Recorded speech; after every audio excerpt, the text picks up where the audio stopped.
je déclare ouverte la session extraordinaire de l'Assemblée parlementaire du Conseil de l'Europe.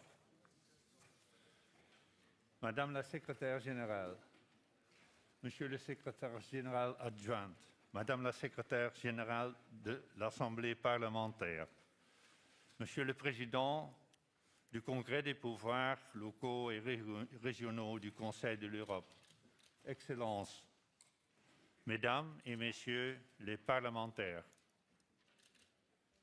permettez-moi de vous souhaiter la bienvenue dans l'hémicycle ou en ligne pour cette session extraordinaire de l'Assemblée parlementaire du Conseil de l'Europe.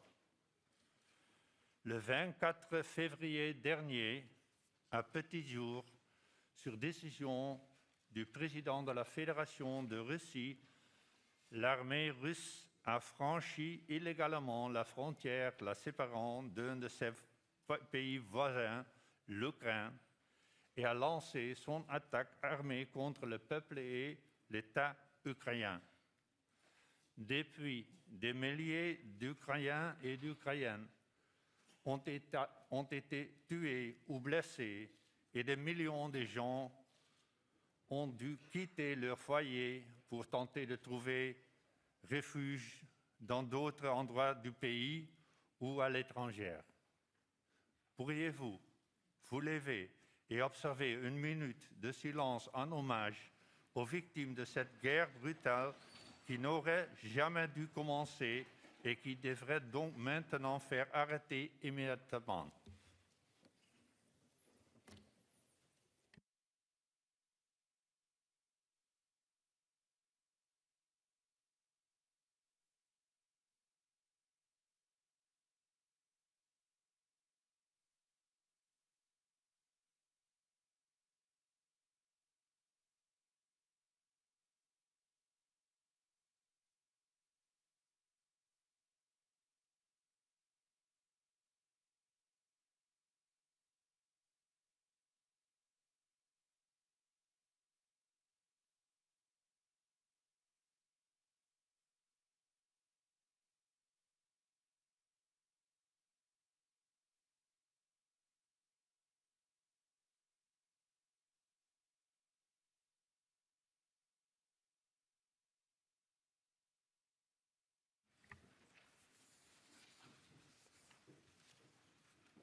Merci.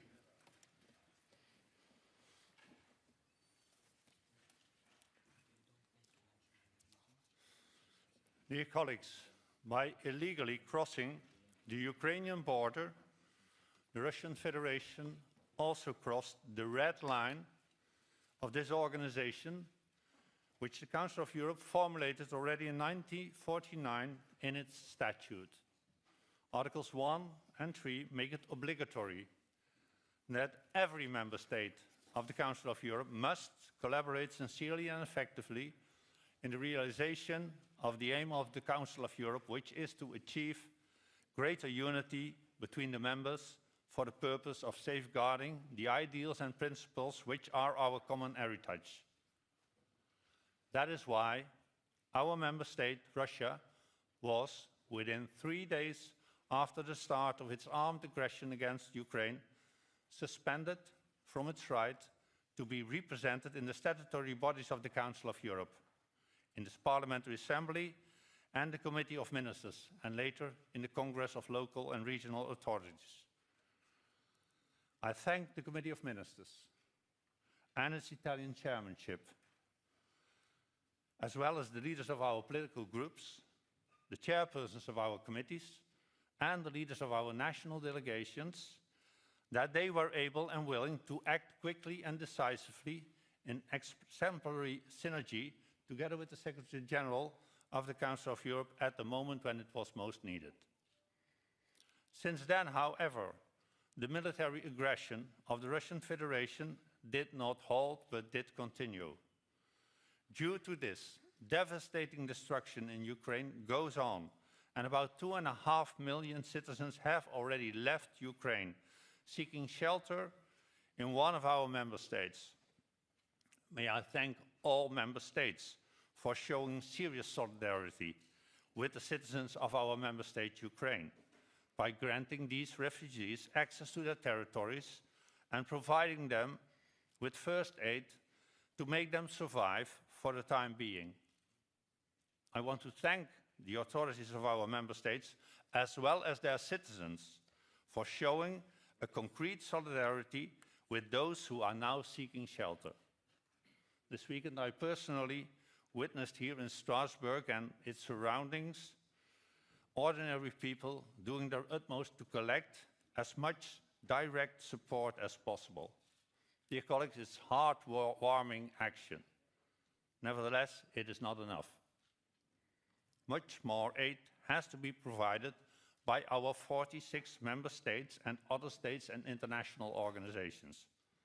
Today, tomorrow, and in the future, international solidarity is needed now and will be needed in the years to come, as the humanitarian consequences of armed aggression will be immense and will last long.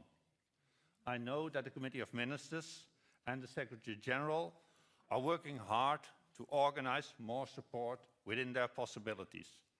I'm sure that they will brief our Assembly later today about their attempts, their difficulties, and their results. Dear colleagues, as the Russian Federation did listen neither to our calls nor to those of the rest of the international community, first and foremost the United Nations, further possible action has to be examined. That is why I convened this extraordinary session of our Assembly, in which we, representing the remaining 46 member states of the Parliamentary Assembly, will thoroughly investigate the consequences of the Russian Federation's aggression against Ukraine, as proposed by the 5 political groups of our Assembly. After convening this session, I have received a letter from the chairperson of the Committee of Ministers' Deputies asking our Assembly to give, in accordance with Statutory Obligation 5130, a formal opinion on potential further use of Article 8 of the Statute of the Council of Europe. Article 8 says that any member of the Council of Europe which has seriously violated Article 3 may be suspended from its rights of representation and requested by the Committee of Ministers to withdraw. If such member does not comply with this request, the Committee may decide that it has ceased to be a member of the Council, as from such date the Committee may determine.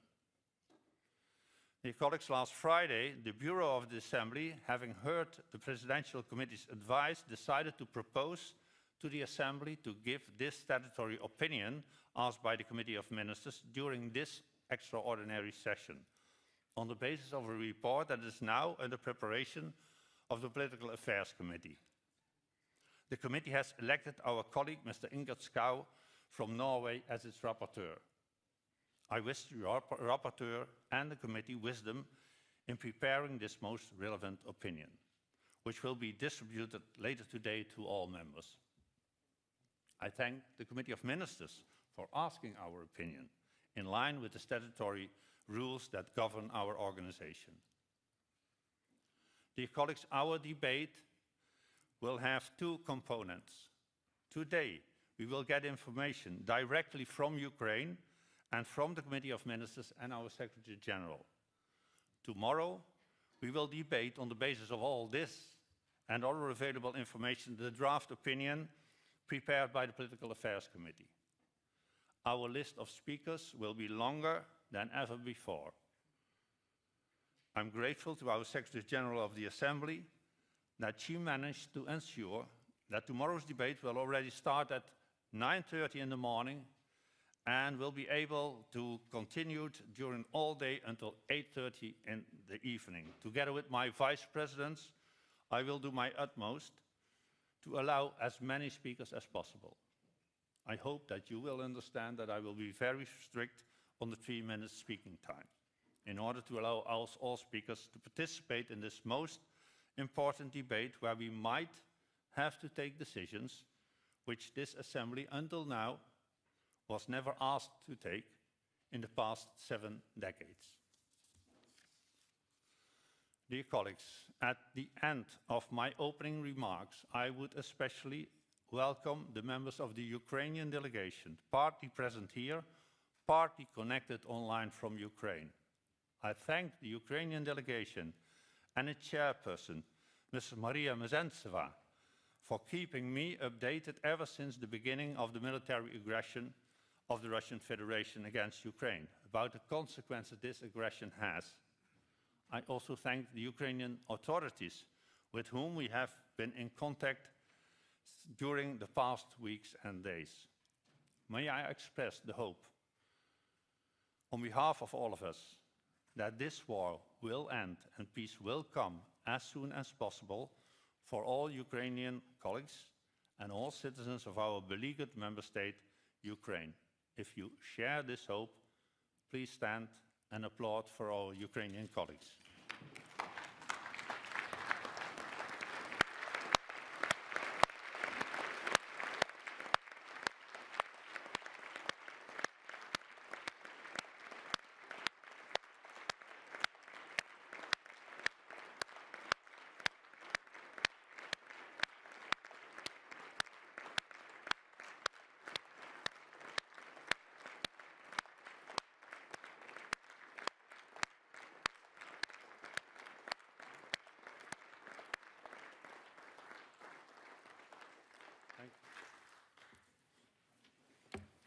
Thank you very much.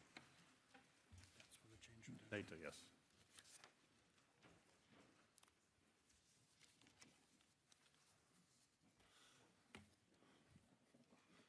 Now, the first item on the agenda is the examination of credentials of new members. The names of new representatives and substitutes are in document 15473. If no credentials are challenged, the credentials will be ratified. Are any credentials challenged? That is not the case.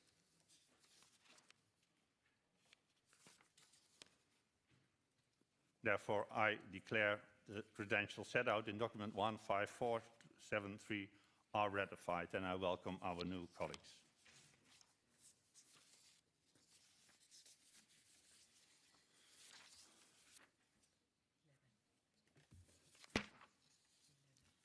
The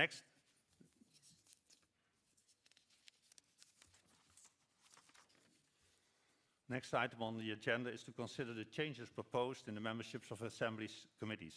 These are set out in document Commissions 2022-03. Are these proposals approved? I see no objection. The proposed changes in the membership of the committees are agreed to. The next item on the agenda is to consider the references to committees proposed by the Bureau for ratification by the Assembly in accordance with Rule 26(3) of the rules. The references are set out in document AS/info 202200. Are there any objections to these references? As I do not see any, the references are approved.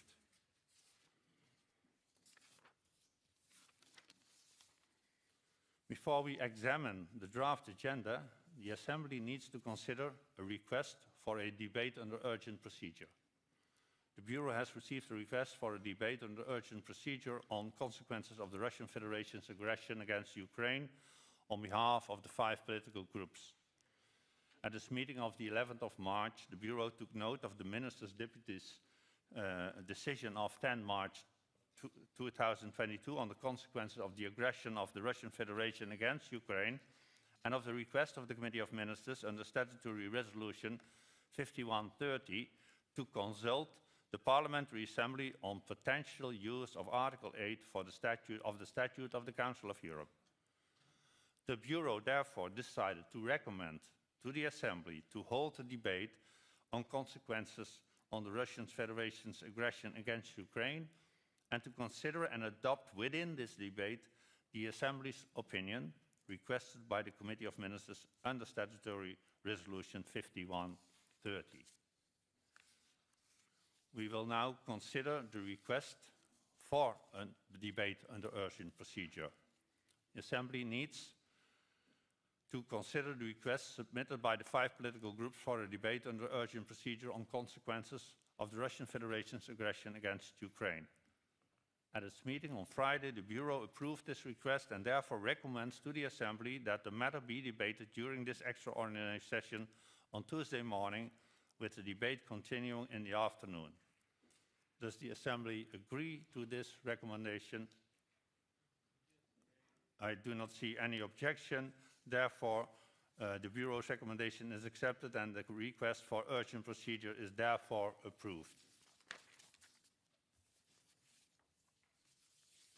I propose that the topic of the debate we just have agreed be referred to the Committee on Political Affairs and Democracy for report. Is this agreed? Don't see any objection. The reference is agreed to.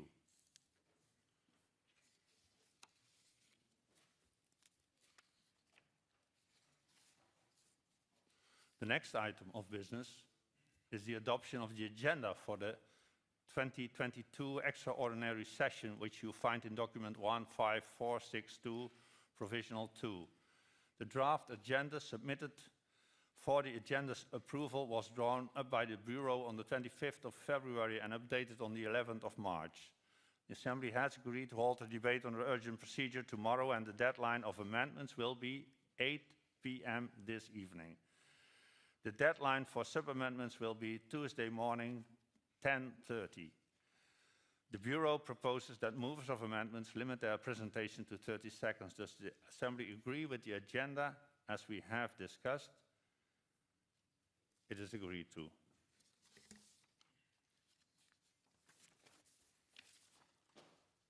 If you allow me to inform you that we have a change to the agenda, as President Zelenski, who I invited to participate in this session, has informed me that due to very urgent, unforeseen circumstances, he will not be able to address our Assembly now, and instead he has asked the Prime Minister of Ukraine to speak on his behalf. I propose that we take note of this message, and we have full understanding that the President of Ukraine is now under such time constraints that he could not make it at this moment, and we are eager to go to listen to the speech of the Prime Minister of Ukraine, Mr. Denis Shmyhal, later this morning.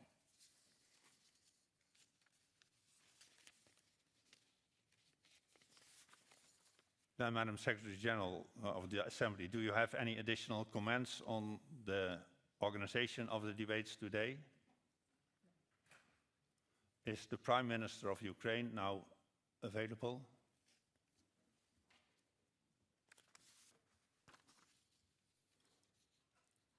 Dear colleagues, ladies and gentlemen, now it's my honor to welcome His Excellency, Mr. Denis Shmyhal, the Prime Minister of Ukraine. Mr. Prime Minister, we are very happy and honored that you could join us virtually today. We can just imagine that your time constraints, so I will not take long. But I would like to express, on behalf of this Assembly, my heartfelt solidarity to you, your country, and your citizens. This morning, at the opening of this extraordinary session, we observed a minute of silence in memory of the victims of this unjustifiable war, which should never have happened and which should now stop immediately. The moments you and your citizens are living through are devastating due to the brutal military aggression of our member state Russia against Ukraine. For this blatant violation of the Statute of the Council of Europe, Russia has been suspended from its right of representation in the Council of Europe. Our extraordinary session will further discuss the consequences of the aggression by the Russian Federation against Ukraine and formulate, as we just decided, a statutory opinion at the request of the Committee of Ministers. Mr. Prime Minister, may I please give you the floor?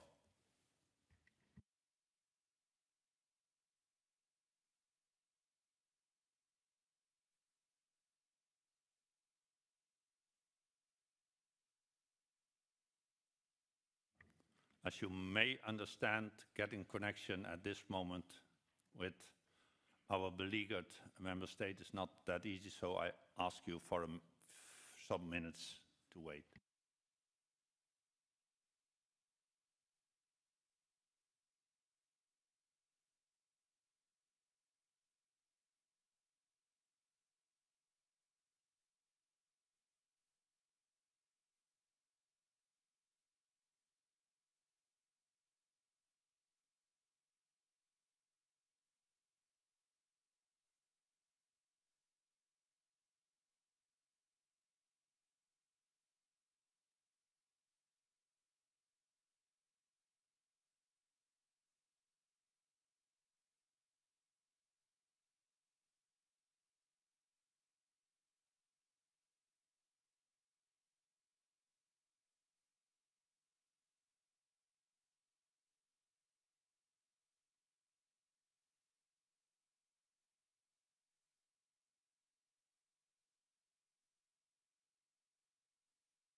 Dear colleagues, there are problems in the communication, and we have now made contact with Ukraine, and the Prime Minister will now be able to be available at 4 o'clock. So we reschedule our agenda that we start at 4 o'clock with our next meeting.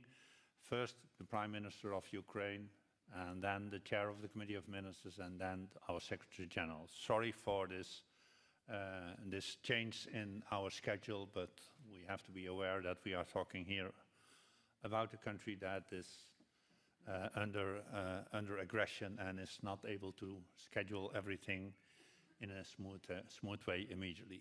So I would like you to be back here at 4 o'clock to listen to the speech of the Prime Minister of Ukraine. Until then, the session is adjourned.